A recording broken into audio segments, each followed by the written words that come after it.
Hi everyone. As you may remember, in our last lecture, we learned how to solve a quadratic equation, and we've seen different forms of quadratic equations. And today, we will see how to solve other types of polynomial equations. Now, before we start working on examples, let's see what a polynomial expression looks like, or what polynomial looks like. So, a polynomial is an expression or a statement which is written in the form of a sub n x to the power of n plus a sub n minus 1 x to the power of n minus 1 and so on and so forth, plus a sub 0. So the last term is a constant. Well, all these an's, up to a sub 0, all these are constants, or these are coefficients.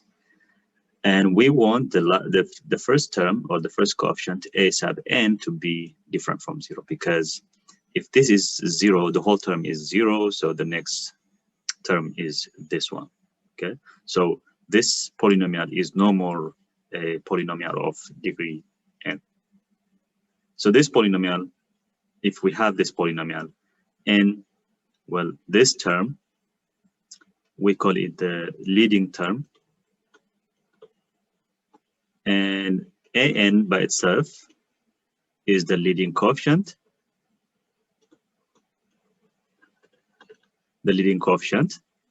and n is the power of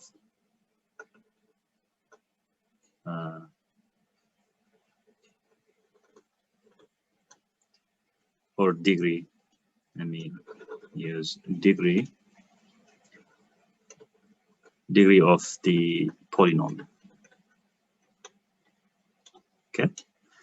So these are some terminologies that we use in when we deal with polynomial functions or polynomial equations.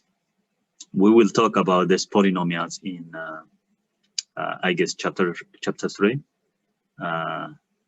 So we will have more of these terminologies in chapter 3. All right. Now, how do we solve a polynomial equation? Of course, a polynomial equation is a polynomial expression with this equal sign. That's how we make an equation, because we need to have the equality, of course. And here we have the polynomial expression, as you can see. Now, if you have something like this, of course, this is not quadratic. This is more than quadratic. This is the degree of this polynomial is 3. Always the largest power is the degree of the polynomial.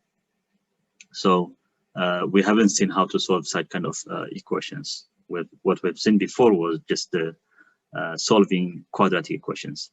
So if you have degree 3, how do you solve it? Well, there are different ways. For example, I mean, here I put 2 different examples. This is degree 4, this is degree 3. So as I mentioned earlier, we will see more of this in chapter 3, different ways of solving such kind of things. But for now, let's study the equation first. Now, as you can see, we have 4 terms here, 1, 2, 3, and 4. So for this kind of thing, if it helps, we can simplify, or we can factorize this one by grouping. Oops. By grouping. Okay. What do I mean by grouping? So when we say grouping, is just look at this expression.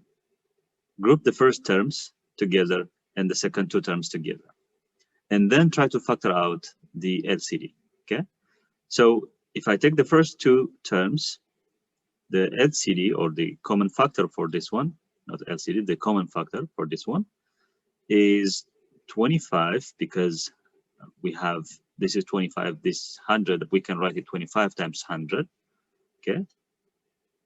And from the Y, let me use the blue instead of the red.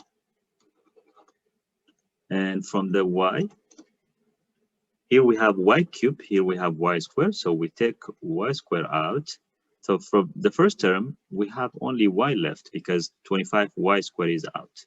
And from the second term, we have just 4, because 25y squared is out. And from this we just take out -1.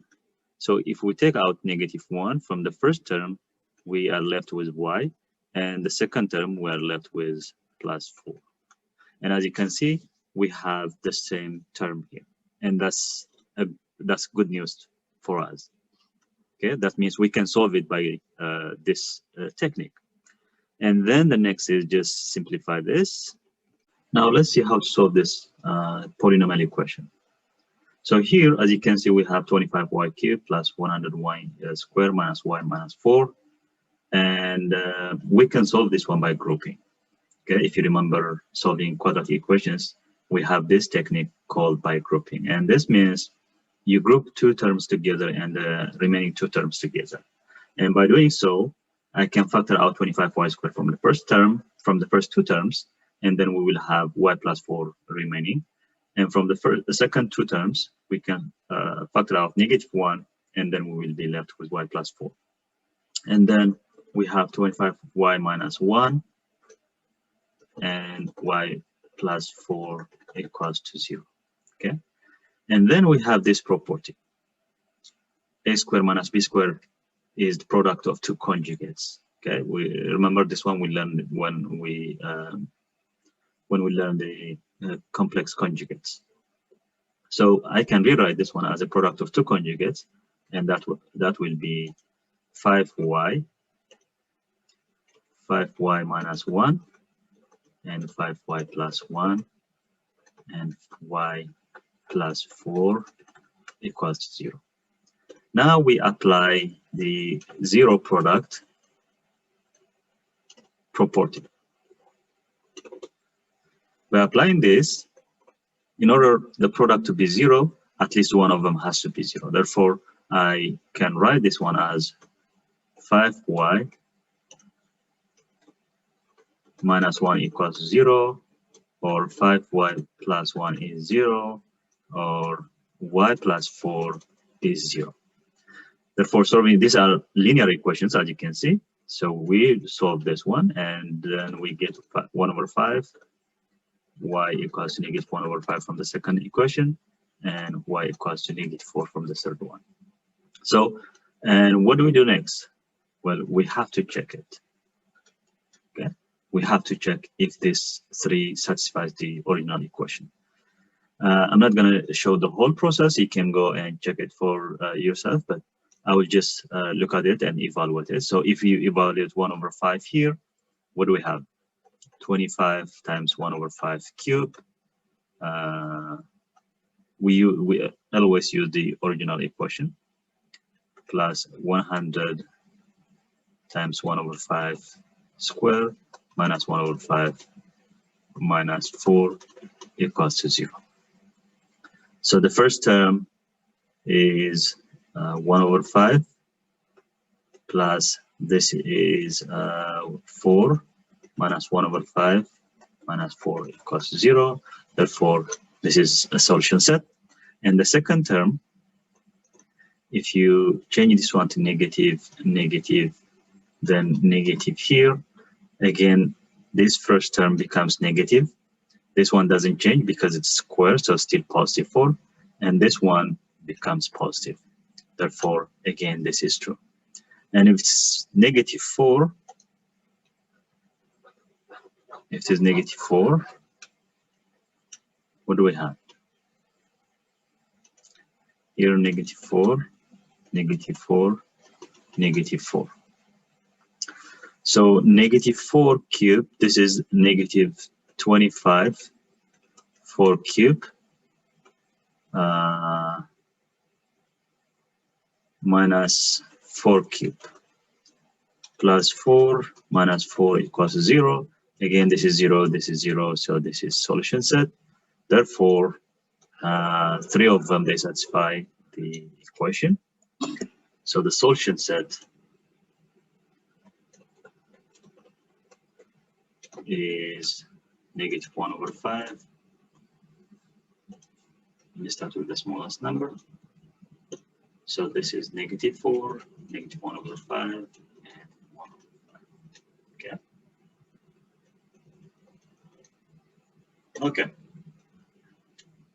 And then we have this other polynomial equation.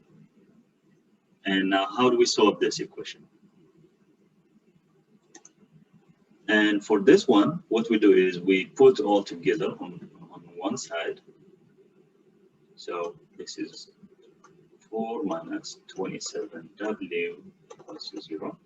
Now we factor out w. We have q minus 27.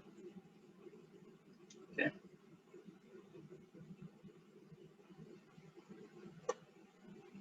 Equals to 0. So here we have to remember how to factorize this cube minus 27 equals to 0. So this is the same with, let me write this one, w cube minus 3 cube. And this one is w minus 3, w squared minus 3w. This has to be plus, and plus 9. Okay? This is how we factorize this w cube minus 3 cube. Therefore, we get w minus 3, w squared minus 3w plus 9 equals to 0. So again, we apply the zero product rule or property. W is 0, w is negative 3, and the last one, w squared minus 3w plus 9 is 0. So again, we have a quadratic equation right here, and we have to solve this one again. And well, how do we solve this? So we cannot factorize this one. It's not factorable. So what we do is we use the general, the quadratic formula, and using the quadratic formula for just this one, I will get w equals to minus b, which is minus 3, plus or minus root b squared, which is 9, minus 4 times a is 1, and c is 9, over 2 times 1, which is a. So by solving this, we get 9 minus 36 over 2, and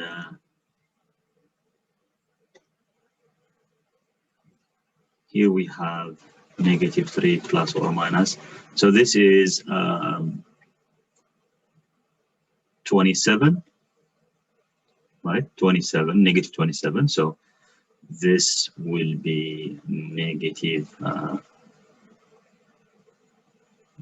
3 root 3 I over 2. Okay. Therefore, the solution for this one will be 0, negative 3, negative 3 minus 3 root 3 over 2, negative 3 plus 3 root 3 I over 2.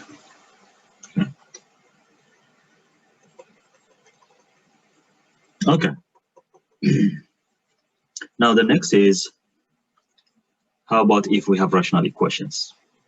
Well, what do we mean by rational equation? A rational equation is an equation that has a variable on the denominator side, like this one. As you can see in here, the variable is c. So all this equation, or the terms, they have c in the denominator. It doesn't matter how many of the terms they have variable on the denominator side. If at least one of them has variable on the denominator side, then the whole equation, we call it as a rational equation.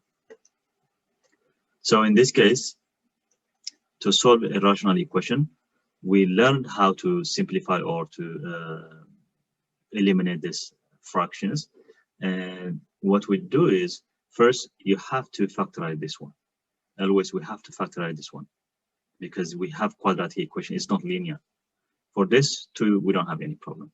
And then after factorizing this one, we have to put restriction and then multiply both sides by the LCD. So what is the factorized form of this one? Let's see, c squared minus 4c minus 5. Now this the product has to be -5 and the sum has to be -4. We're looking two numbers which satisfy those conditions. Therefore, those two numbers are -5 and +1. Therefore, this has to be C minus 5 and C plus 1. Okay. Therefore, I will write this one as 4C over C minus 5 minus 1 over C plus 1 equals to 3C squared plus 1 over C minus 5 and C plus 1.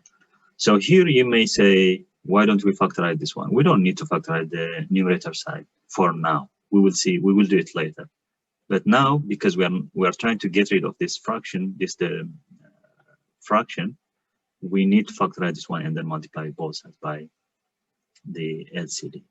Now the LCD here is this term as it is, C minus 5 and C plus 1, because this term divides all the three denominators here.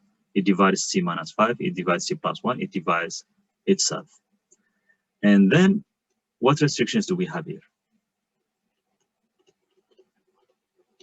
Well, we don't want C to be 5 and we don't want C to be -1. Okay, the reason is because those values, they make the denominators, at least one of the denominators is 0. For example, C equals to 5 makes this one and this one 0. C equals to 1 makes this one 0 and this one 0. And they will become undefined. That's why we put this restriction. Therefore, now we have the LCD. We multiply both sides by the LCD. C minus 5, C plus 1,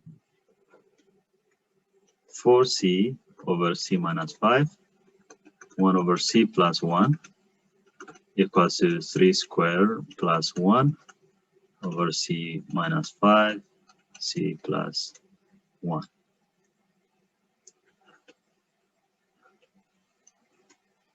And again, C minus 5, C plus 1. Okay. Now we simplify, we distribute, of course, and then simplify. I will skip that step. Just multiply this by the first term and then by the second term. And this one times the first term, they cancel out. So what we have is 4C over C plus times C plus 1, sorry, C plus 1. And multiplying this by the second term will be -1 times C minus 5.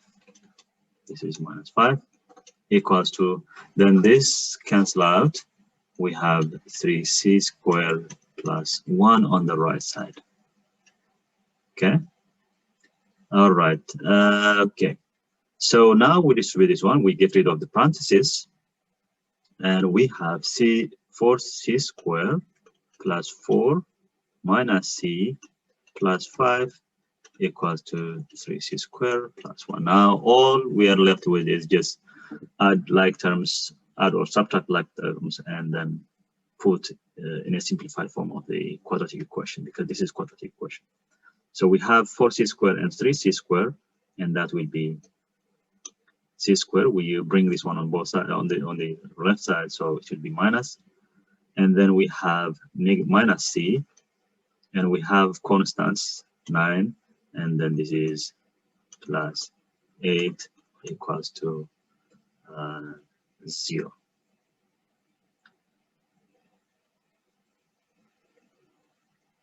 Oh, I forgot something. Yeah, here this is 4C. Okay, all right, I did a mistake here. This is 4C, therefore this will be 3C, and this is plus 4, sorry. And now we factorize this one. And to factorize this, it will be C plus 3 and C plus 1 equals to 0. Applying the zero product rule, we get C equals to -3 and C equals to -1. And as you can see, this is restriction. So this cannot be a solution because we put it in the restriction from the beginning. Okay, therefore the solution is just -3. Okay, so this is how we solve a rational equation. Okay, and then we have the so-called absolute value equations. And what do we mean by absolute value equation? Well, absolute value equation is just an equation which involves an absolute value. An absolute value is, well, if we have absolute value of x, this will be positive x when x is greater or equal to 0, and negative x when x is less than 0. Okay, so this is just the distance from the distance of a number from 0. For example, if you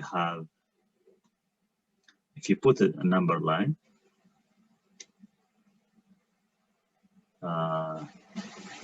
because if you remember, distance has to always be positive. Okay, so let's say I have a and here negative a. Now absolute value of a, let's say, is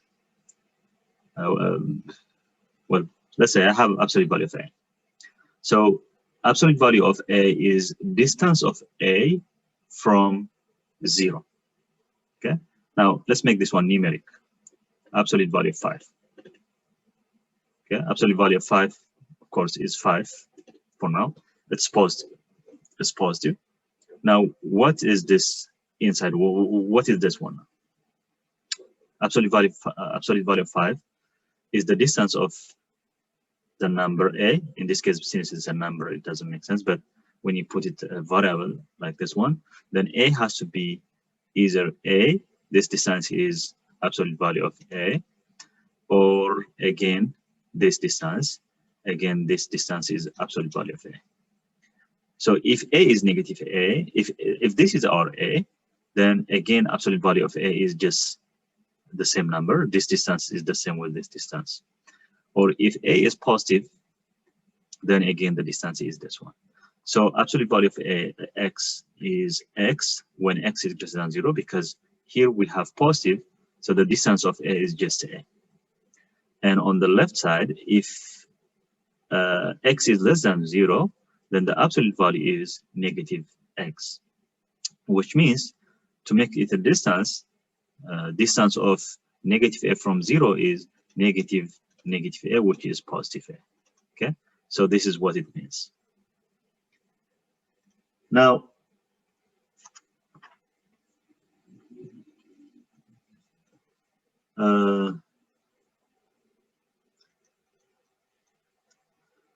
so here we have equation which involves absolute value. And how do we solve such kind of equations? So what we do with this is always try to isolate the absolute value. Okay. Sometimes you may the equation may have 2 or more absolute values.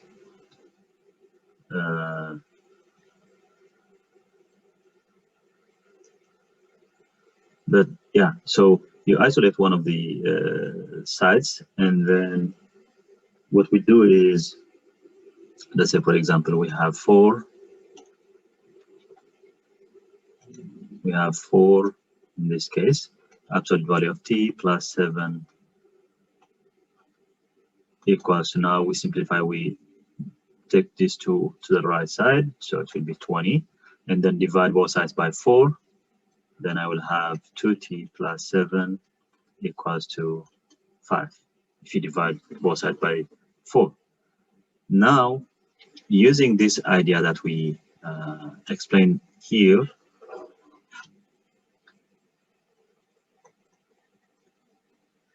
so if we have this, if the absolute value is positive 5, then this inside term, the inside has to be 2t plus 7 is either 5, positive 5, or 2t plus 7 is -5. Okay, because of that concept. And now we have two linear equations and we solve this one. So this 2t equals -2 and t is -1, or we have 2t equals to -12 and t is -6. Now, do they satisfy the equation? Well, let's see. -1, if you plug it in here, it will be -2 plus 7 is, we have 4. 2 times -1 plus 7 equals to plus 2 equals 22. So the inside is -2 plus 7 is +5. Absolute value for +5 is 5. 4 times 5 is 20. 20 plus 2 is 22. So this is correct. It satisfies it. And -6, if I replace this one by -6, this is -12 plus 7 is -5. Absolute value of -5 is +5. Again, it satisfies. So both of them. Therefore, we have solution set -1, -6. Well, I should write the smallest first and then.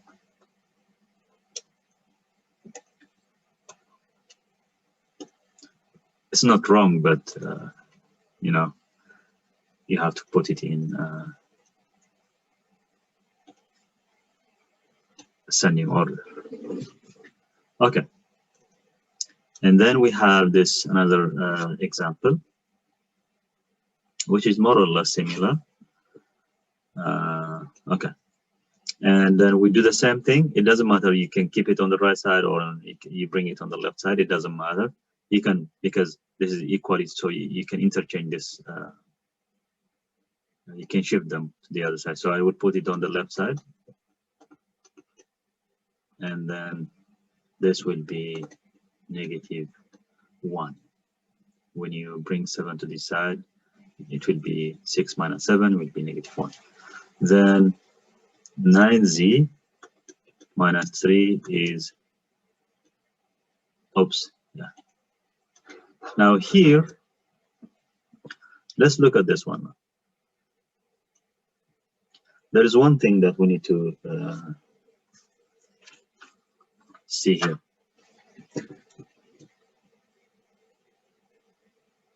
Absolute value of a number is always positive. Okay, absolute value of a number is always positive. So if you have absolute value of x equals to negative some number, let's call it -a, okay, where a by itself is greater than 0, a is a positive number, suppose. Now -a becomes negative number. So if you have this equation, then what we say is there is no solution. Okay, because absolute value of x, absolute value of x is always positive number. We get out a positive number. When you put a negative number, for example, if you have this, we get it becomes positive. Okay. Therefore, this is we have the same case here. As you can see, absolute value on the left side equals to negative number. Well, we would expect this absolute value to be positive, but now we are saying this absolute value is -1. So the solution set of this one is empty set, or there is no solution set. I just put this one empty, which means there is no solution set. Okay. So this example, I just brought it up just to show you that this can happen. You can see such kind of equations.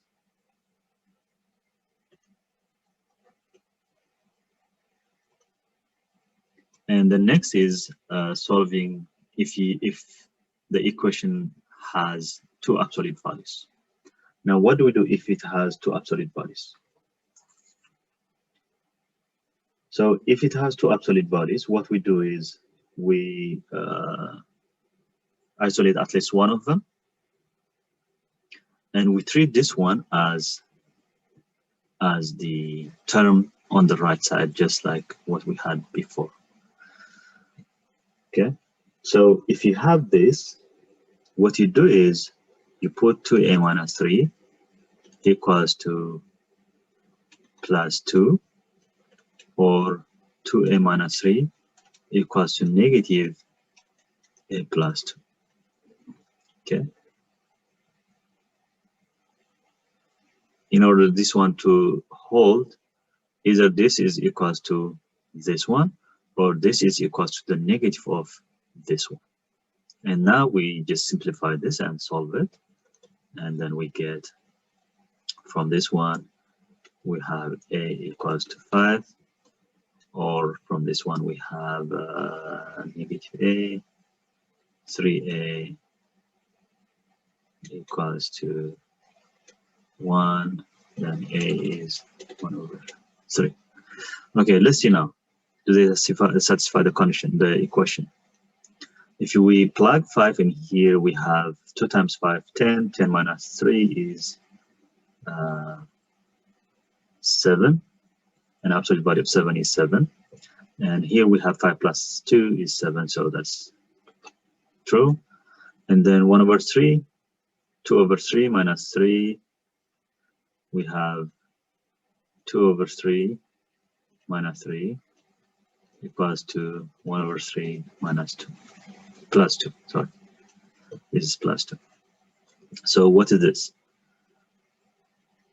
Here we have 9, 7 over 3. And here we have 6, 7 over 3. Yes. So both of them, they satisfy the equation. Therefore, the solution is 1 over 3, comma 5. Okay. And then again, we can have another type of equation, or our equation may involve radicals. Now, how do we solve if there is a radical involved in the equation? All right, so if we have such cases, what we do is I will show you step by step here, and we will work on this example step by step, following the steps. So the first step is we have to isolate the radical. And what we do is if you have 2 radicals, as in this case, you isolate at least one of them. Just choose one of them. It doesn't matter which one, but start with one of them. So let's isolate this one.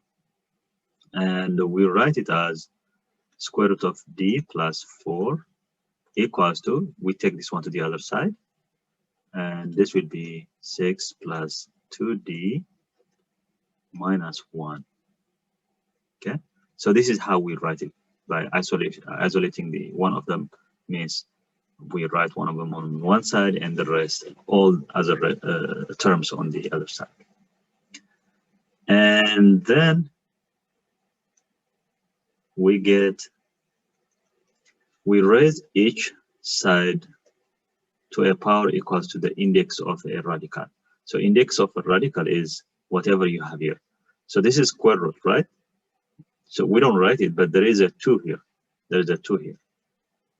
Now you look at this one. What is this index? Sometimes it could be cube, it could be 4, it could be, we can have different indices now here. Therefore, in this case, it's 2. So we write this d plus 4 square. Okay, whatever index you have here, you put it here, equals to square root of 6 plus 2d minus 1 square. Okay, and then we simplify this. So from the first, now this square root or this radical, they cancel out this one. So we have d plus 4, and here this is like a minus b squared. This is what we have here. A minus b squared is a squared minus 2ab plus b squared, right? Therefore, So here we have the first term squared is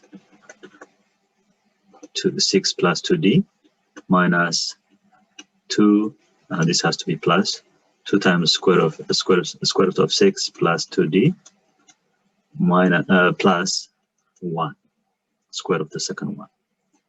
And simplifying this further, let's isolate this one as we simplify, because I don't want to spend too much time to make it again much more longer.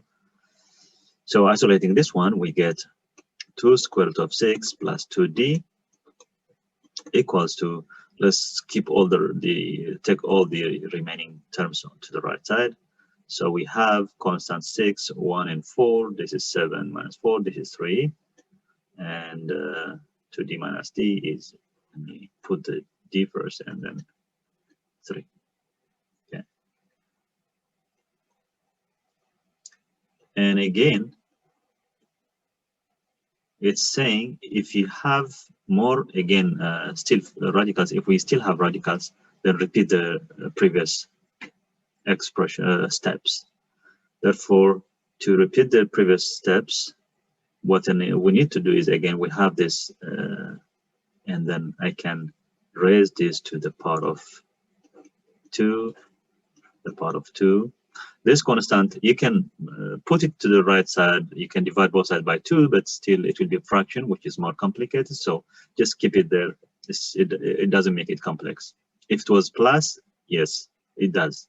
You take it to the right. But this is 2 times the radical, so it doesn't matter. You can just keep it there. And then it will be 4. 2 squared is 4. And this one will be 6 plus 2d. Equals to, now this square is d squared plus 2 times 3, 6d plus 9. Now we simplify this and we get d squared. We have here 8d, so it will be minus 2d. And here we have 24. It has to be 15, right? We have this. Okay. And then d squared minus 2d minus 25. Now we have to factorize this one. We have to solve this. Okay.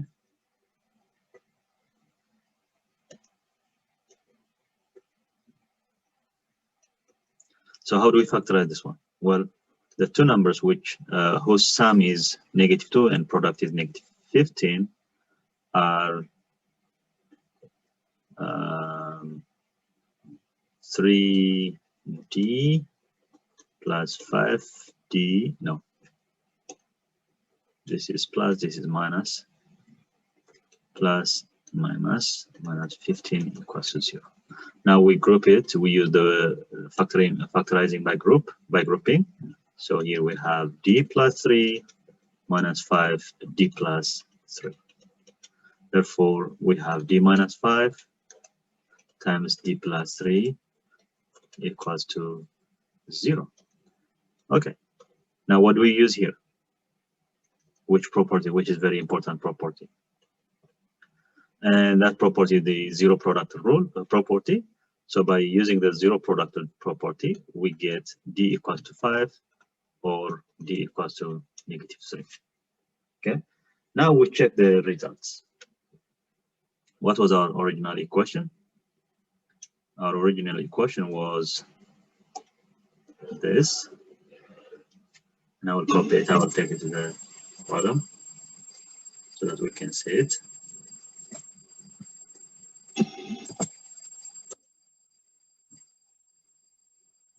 So we have this, and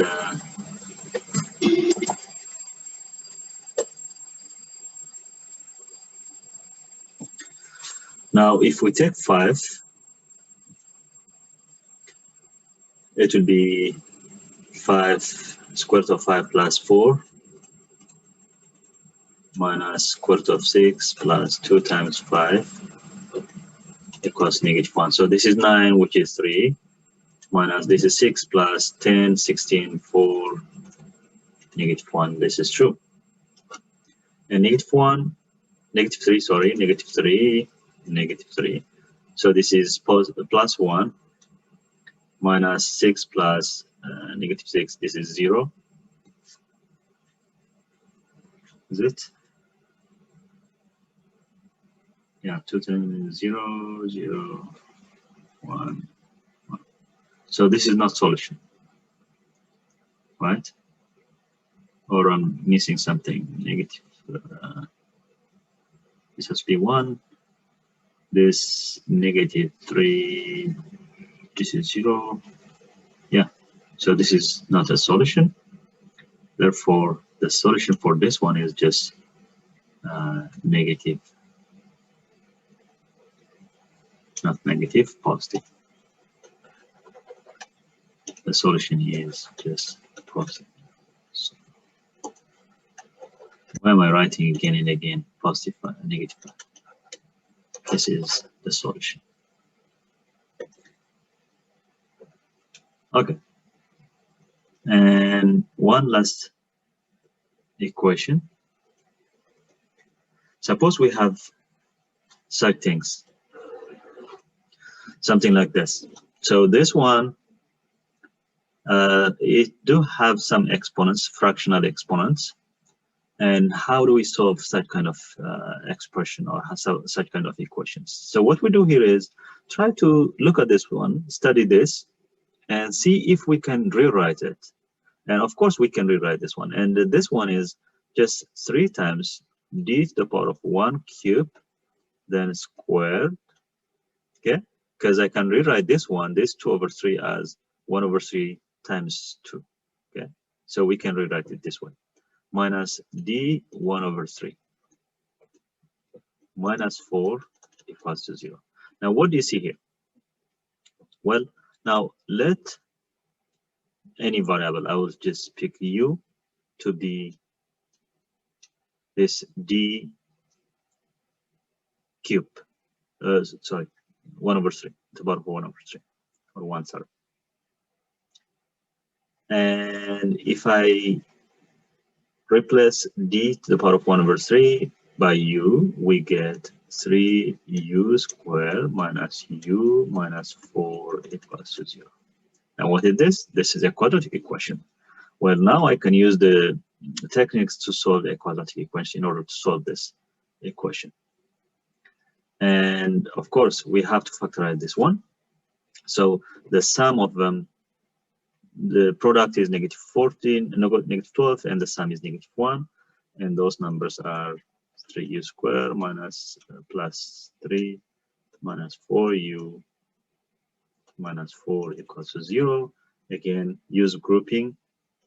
3, here I have u. 3u, u plus 1 minus 1 minus 4, sorry, minus 4 u minus 1, sorry, plus 1. And then we have 3u minus 4 u plus 1 equals to 0. And here again we use the zero product property. Therefore, from the first term we have 4 over 3, and from the second term we have u equals to 1. Okay, now we've found the value of u, but we need to find the value of d. Therefore, d, we have u equals to d to the power of 1/3, and u is 4 over 3, d to the 1/3. We multiply both sides, we raise it to cube to the power of 3, and then we get d equals to 64 over 27. And the second term is 1 equals to, in place of u, I use this number, this 1. 1 equals to d to the power of 1/3. And then we raise it to 3. So we have 1 equals to d. Therefore, again, we have to check these two solutions. Okay, we check this, and Well, if we take 1 here, if we take 1 to the original equation, then 3, 1 to the third is 1, so 1 squared is 1, so we have 3 minus 1 minus 4. Wait.